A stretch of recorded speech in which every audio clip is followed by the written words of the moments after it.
crois qu'après avoir vu ça, on peut mourir tranquille. Eh bien bonjour à toutes et à tous et bienvenue dans ce podcast pour débriefer la 119e édition de Paris-Roubaix, l'enfer du Nord et sa trouée d'Arambert, ses secteurs pavés mythiques, Mont-Saint-Pével, Canfin-en-Pével, le carrefour de l'Arbre, la trouée d'Arambert, bref, tout ce qu'on connaît. On avait beaucoup de favoris pour cette édition. On avait notamment le retour de Wout van Aert qui revenait du Covid. On avait évidemment Mathieu van der Poel. On avait une équipe Ineos Grenadiers très forte avec du Kwiatkowski, du Ganna, du Dylan van Baarle. On avait Stefan Kung aussi, Matej Mohoric. Enfin, il y avait énormément de gros coureurs. Et le vainqueur parmi tout ça, dans ce spectacle, de cet enfer du Nord, c'est le néerlandais Dylan van Baarle, qui était le plus fort, le plus puissant, le plus malin aussi, parce que la course, elle a commencé très tôt. Mais la victoire de van Baarle, elle ne souffre d'aucune contestation. Il s'impose devant Wout van Aert, mais il a plus d'1 minute 40 d'avance. Stefan Kung est 3e, Tom De Vriend est 4e, Matej Mohoric 5e, excellente performance d'Adrien Petit 6e, Jasper Stuyven est 7, Laurent Pichon 8e et Mathieu van der Poel 9e. Yves Lampaert, qui a lourdement chuté sur la fin, clôture le top 10. On a eu une course tout feu, tout flamme, qui a commencé à plus de 200 km de l'arrivée, avant même Saint-Quentin, avec un coup de vis des Ineos Grenadiers qui piègent à ce moment-là les favoris que sont Stefan Kung, Wout van Aert, Mathieu van der Poel. Ils sont tous piégés par un coup de vis de l'équipe britannique qui a tous ses coureurs devant, à la fois Ganna, Ben Turner, Kwiatkowski, Dylan van Baarle. Ils sont tous devant et on a des écarts qui sont absolument énormes avant même les secteurs pavés et on se demande si la course n'est pas déjà pliée pour Van Aert et Van der Poel, tant les écarts sont grands. Heureusement pour eux, ça rentrera juste avant la trouée d'Arambert, c'est un petit peu par là que ça rentre, et à ce moment-là, on a un premier coup qui se dégage, devant avec notamment Casper Pedersen, avec surtout Matej Mohoric. C'est un groupe de 5 coureurs qui prend une certaine avance, puisqu'il y a même plus de 2 minutes 20 d'avance à un moment. Malheureusement pour le Slovène Matej Mohoric, il va crever, il se retrouvera dans le peloton, et tout se décante maintenant pour les meilleurs, à plus de 50 km de l'arrivée. C'est là que les grandes manœuvres, les attaques des favoris vont vraiment arriver. C'est au moment de... c'est même un petit peu avant, c'est au niveau du 60e kilomètre, c'est à partir de là que ça va vraiment péter dans tous les sens. À 56 km, on a une attaque de Wout van Aert et on a un petit groupe d'une dizaine de coureurs, dont Van der Poel, Sénéchal, Kung, se détachent. Casper Asgreen n'est déjà plus là. Mais c'est à partir de ce moment-là, plus de 50 km de l'arrivée, que ça se détache vraiment. Les écarts tombent. Matej Mohoric est toujours devant, mais les meilleurs sont derrière et vont commencer à revenir, avec notamment un Dylan van Baarle que l'on voit déjà très fort. Ce n'est pas à Mont-Saint-Pével qu'on va avoir les premières attaques, mais on a déjà une première hiérarchie qui se met en marche, en tout cas à ce moment-là. Les plus forts semblent être Van Baarle, Van Aert, Van der Poel, Kung, qui étaient les favoris, en tout cas de cette édition. Une édition marquée par beaucoup de problèmes mécaniques. Le pauvre Matej Mohoric en a fait les frais. Van Aert a changé plusieurs fois de vélo. On en a eu dans tous les sens. Van Aert va faire plusieurs accélérations. Il y en a eu vraiment dans tous les sens. Van Aert en a mis beaucoup. Mais c'est un petit moment de replat, un petit moment juste avant Canfin-en-Pével, carrefour de l'Arbre, qui sont le passage clé souvent de Paris-Roubaix, quand il y a beaucoup de coureurs à l'avant et qu'il est difficile de faire des différences. C'est à ce moment-là que tout va se jouer. On a un premier coup qui part avec Yves Lampaert, Mohoric, qui rejoignent Tom De Vriend, et à ce moment-là, il y a un écart qui se fait.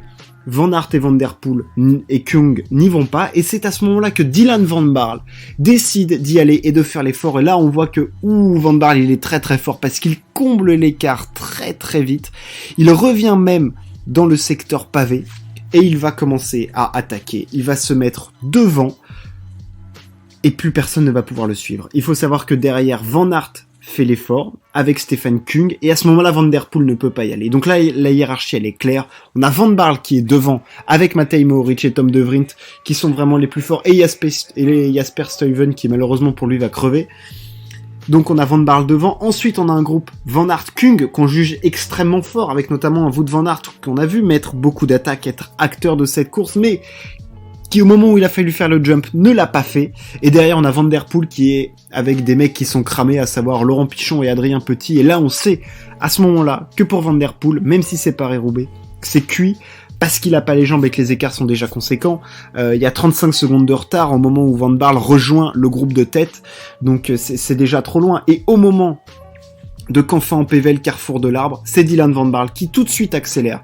Mohoric tente de suivre, mais malheureusement, le néerlandais est beaucoup trop fort et l'écart va se faire progressivement. C'est-à-dire qu'on voit que Mohoric, il essaye de faire en sorte que le néerlandais ne s'échappe pas, mais c'est inéluctable. Il ne peut rien y faire tant Van Barle est frais, puissant, au milieu du pavé. Il ouvre la route et personne ne lui résiste parce que Mohoric perd du temps, mais ceux qui perdent du temps, et là c'est plus surprenant, c'est Wout Van Aert et Stefan Kung qui perdent un temps monstre, qui se retrouvent à plus de 40-50 secondes et qui, sur les portions pavées, ne reprennent rien. Sur les portions plates, où ce sont deux des meilleurs rouleurs du monde, ils ne reprennent pas de temps à Dylan Van Barle, qui fait un show monumental dans le carrefour de l'Arbre et dans Canfin-en-Pévèle, et qui met tout le monde à plus de 40 secondes. Et là, c'est plié, c'est terminé, parce que quand il sort des secteurs pavés, il a beaucoup d'avance, et on voit que derrière, la poursuite ne s'organise pas, on voit qu'il n'y a pas assez de force pour revenir, Wout Van Aert n'est peut-être pas à 100%, Van Der Poel est beaucoup plus loin déjà à plus d'une minute,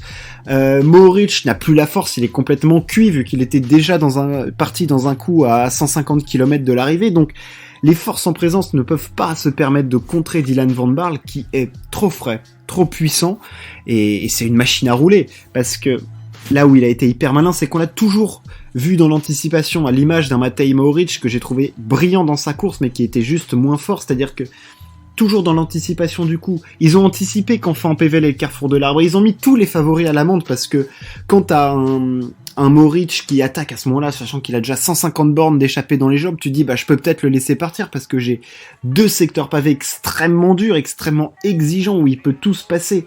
Et non, parce qu'après t'as Van Barle qui va, Van Aert qui regarde Van Der Poel, Kung aussi, t'as des mecs qui sont cramés dans le groupe, ils ont pas tous le même état de fraîcheur, tu te regardes, tu laisses partir le bon coup, et ça finit par être cuit. C'était cuit bouilli, pour Mathieu Van Der Poel et Wout Van Aert, et Van Barle il s'envole, et après tu sais que la bataille elle est pour la 2e et 3e place, donc la course à 10 km de l'arrivée, la course elle est finie, on sait que il y a eu beaucoup de crevaisons dans ce Paris-Roubaix, il s'est passé énormément de trucs.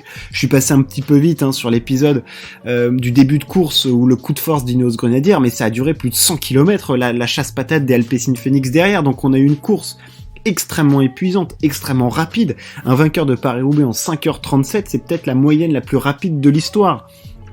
Donc la course a été exigeante, mais Van Barle à ce moment-là il semble trop fort, et au final il finit par accentuer son avance au fur et à mesure du temps, et parce qu'on sait que derrière ça se regarde pour le podium. Wout Van Aert réussira un très bon sprint, très en puissance. Kung avait tenté d'anticiper un petit peu, il finira 3e, et le brillant Tom De Vriend qui était dans le bon coup au début de la journée, lui finira 4e brillant sur ce Paris-Roubaix. Matej Mohoric 5e, Adrien Petit qui était un tout petit peu moins fort que les autres, mais qui a été exceptionnel toute la course pour être dans le groupe des favoris. Il faut se rendre compte de la performance de Laurent Pichon et d'Adrien Petit, qui étaient quand même à 40 km de l'arrivée dans le groupe des favoris, c'est-à-dire qu'ils étaient parmi les 8 meilleurs de ce Paris-Roubaix, avec des mecs qui sont juste des monstres des classiques, à savoir du Van Barle, du Van Aert, du Van Der Poel, du Lampaert, du Stuyven. Enfin, je veux dire, t'avais des machines, et t'avais nos deux Français qui étaient là. C'était vraiment du très très très haut niveau. Et au final, la conclusion, c'est que le meilleur des Flandriens cette année, c'est Dylan Van Barle, 2e du Tour des Flandres, 1er de Paris-Roubaix, avec une démonstration sur les pavés français.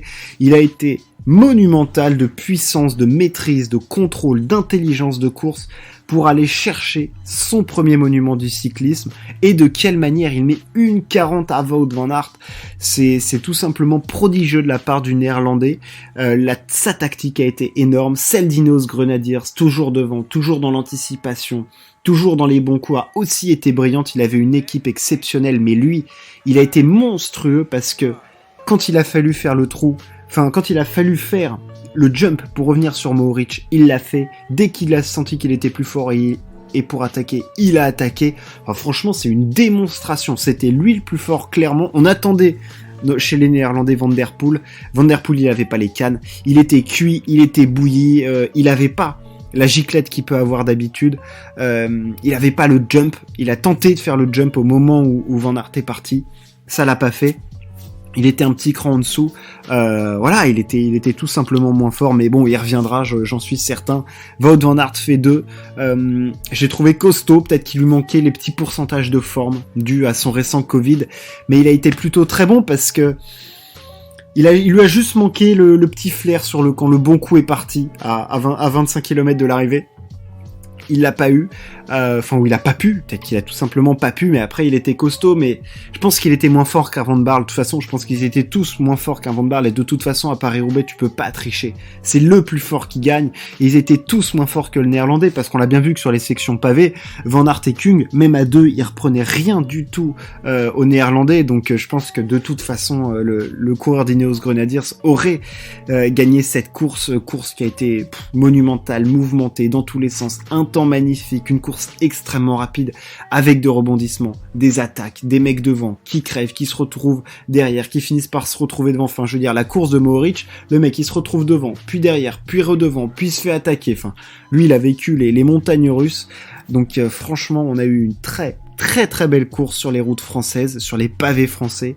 L'Enfer du Nord était back in the game. Franchement, ça fait extrêmement plaisir de voir ce type de course où à 100 km de l'arrivée, t'as que les favoris devant, c'est que des courses d'attaque, c'est à la pédale, qui sera le plus fort, qui prendra le plus de risques aussi, qui sera le plus intelligent. Franchement, très très belle course, énorme victoire de Dylan Van Baarle qui était au-dessus du lot aujourd'hui, une jambe au-dessus de tout le monde, et il a fini seul sur le vélodrome André Pétrieux. Quel bonheur ça a dû être pour lui de pouvoir savourer sur le vélodrome. Il soulèvera le pavé tout à l'heure. Voilà, pour ce débrief de la classique, j'espère que ça vous a plu, n'hésitez pas à vous abonner et à partager, on se retrouve très très vite, ciao, à plus.